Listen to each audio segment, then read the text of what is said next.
Meilleurs vœux les filambules, je vous souhaite vraiment tous mes vœux de bonheur, de paix, de santé, de sérénité, d'épanouissement surtout pour cette nouvelle année 2026. J'ai pas vraiment fait de pause, j'étais en séance dès vendredi sur ma permanence de pleine fougère.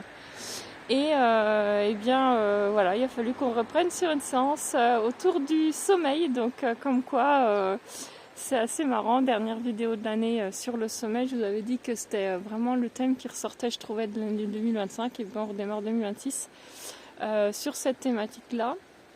C'était très intéressant et je vous fais cette vidéo aussi pour partager ça. On a parlé finalement d'insécurité.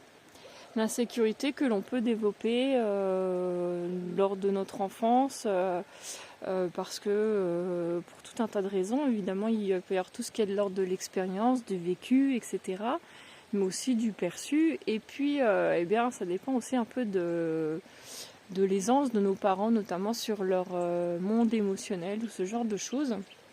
Et ça nous a amené sur l'idée que le monde des rêves, qui finalement est une projection de notre intérieur. On sait que si on décortique, décrypte nos rêves, eh bien, il y a beaucoup à apprendre sur nous. C'est comme des messages codés. Mais en réalité, ce que je trouvais intéressant dans cette séance, c'est que là, ça venait faire écho en fait à l'insécurité de cet enfant.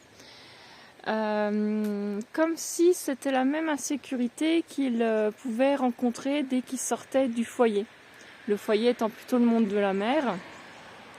Notre vie intérieure, et puis le monde du père, le foyer, ou plutôt l'environnement, tout ce qui nous entoure, et notre relation aux autres, enfin voilà, tout ce qu'on va pouvoir traverser au cours d'une vie.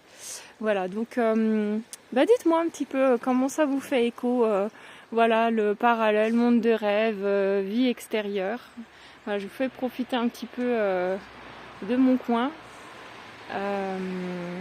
Et encore une fois, je vous souhaite une excellente année et au plaisir.